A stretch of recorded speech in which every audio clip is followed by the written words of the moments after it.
Pemirsa, pergerakan pemudik pada arus balik Lebaran mengalami peningkatan hari ini. Apakah jumlah pemudik di Bakauheni hari ini bisa dikatakan sebagai puncak arus balik Lebaran? Kita akan tanyakan langsung kepada Corporate Secretary PT ASDP Indonesia Ferry Persero, Ibu Selvi Arifin. Ibu Selvi, selamat sore. Selamat sore.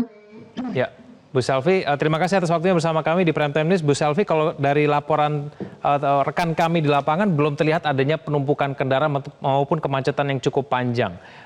Diperkirakan mungkin besok atau nanti malam nih nanti akan mencapai puncaknya arus balik. Apa saja antisipasi kemudian yang sudah disiapkan oleh ASDP untuk menghadapi puncak arus balik nanti, Bu Selvi? Baik, terima kasih. Seperti tadi dilaporkan oleh Mas Irsyam bahwa saat ini di Pelabuhan Bakauheni memang masih terlihat ramai lancar. Jadi berdasarkan data-data kami per 24 jam tanggal 12 April mulai dari 00.01 sampai dengan 23.59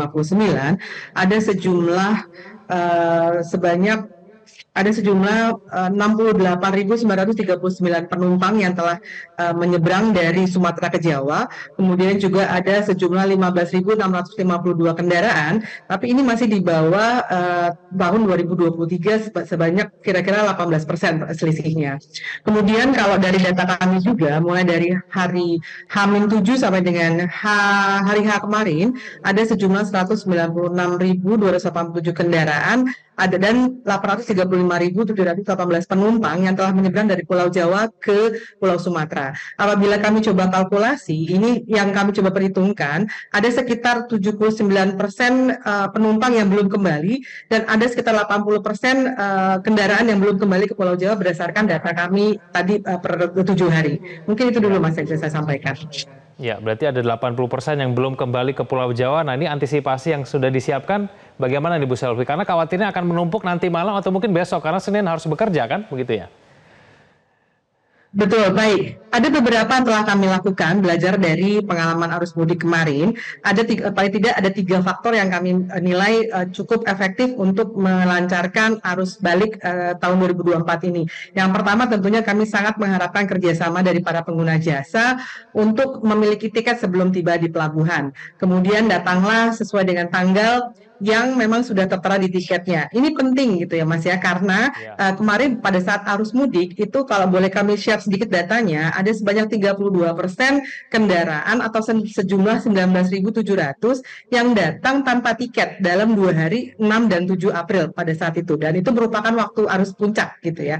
Jadi kalau coba dibayangkan seperti misalnya kalau kita naik kendaraan masuk tol gitu ya, ketika kendaraan yang paling depan di loket ada masalah, maka pastinya itu akan berdampak pada kendaraan yang di belakangnya. Nah, ini juga serupa kejadian yang sama di pelabuhan ketika ada 19.700 kendaraan ataupun 32% yang belum bertiket. Tentu itu sangat mempengaruhi dari antrian ataupun kelancaran pelayanan di pintu masuk pelabuhan. Nah, kemudian yang juga kami siapkan, tentunya kami juga berterima kasih atas kolaborasi dengan pihak kepolisian, di mana pihak kepolisian ini juga sangat membantu alur lalu lintas traffic di area buffer zone dan melakukan screening bersama kami untuk memilah mana kendaraan yang sudah bertiket, mana yang belum bertiket, kemudian juga mana yang belum waktunya untuk masuk sesuai tanggalnya, dan ini akan kami coba arahkan ke area penampungan buffer zone sehingga ini bisa membantu kelancaran di pelabuhan. Kemudian yang ketiga yang kami juga lakukan belajar dari pengalaman dari arus mudik, yaitu adanya kita hapuskan tiket tidak hangus, karena ternyata banyak sekali kekhawatiran dari para pengguna jasa, mereka takut tiketnya hangus karena memang terjadi antrian ataupun waktu tunggu yang cukup lama karena ada buka tutup dari pihak kepolisian. Nah, diharapkan dengan kami hapuskan kebijakan tiket tidak hangus selama 24 jam, ini bisa membantu memberikan rasa nyaman dan juga kepastian kepada para pengguna jasa mengenai status tiketnya.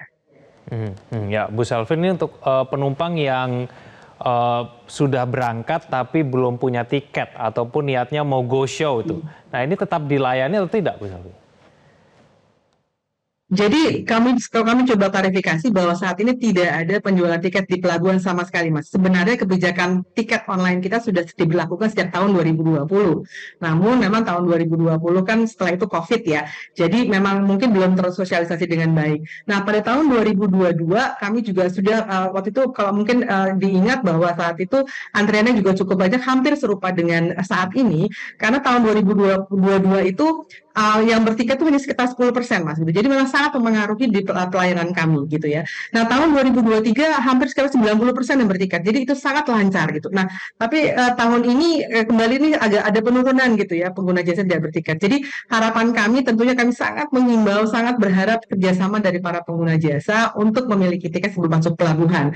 Nah, kemudian juga tadi delaying system ini kami berharap juga bisa membantu mengelola kapasitas di pelabuhan karena memang tiket yang kami jual per hari itu sudah sesuai perhitungan adalah jumlah optimum gitu ya antara kapal yang sandar kemudian juga kapasitas tampung kendaraan di dalam pelabuhan.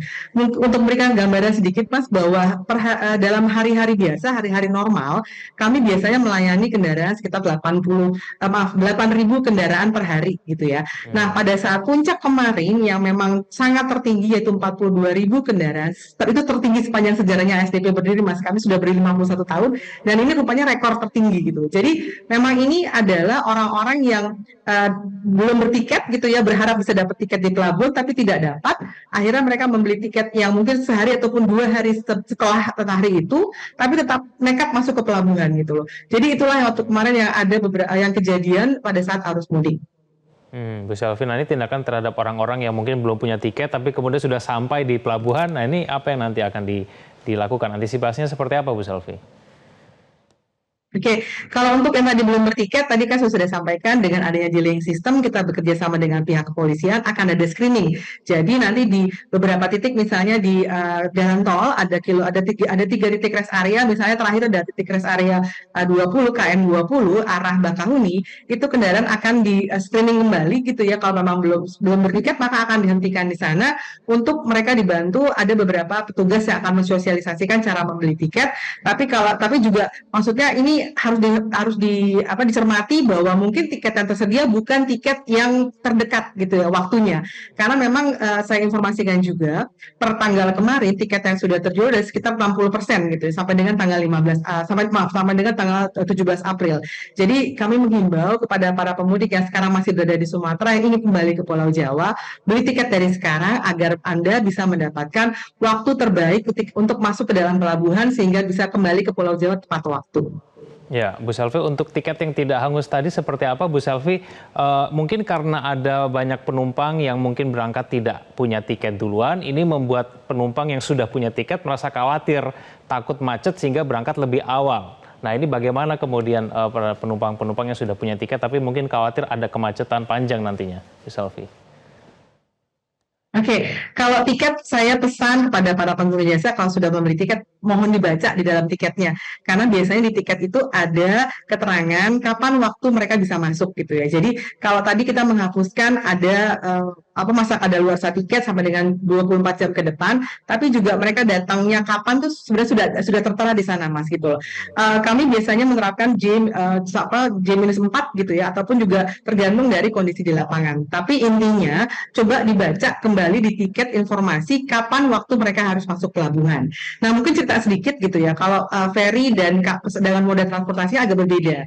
Kalau transportasi misalnya pesawat gitu ya, ataupun kereta, waktu yang dipilih adalah waktu keberangkatan. Jadi misalnya pesawatnya berangkat jam 2 gitu, maka take off-nya jam 2. Nah, kalau di kita itu adalah waktu masuk pelabuhan.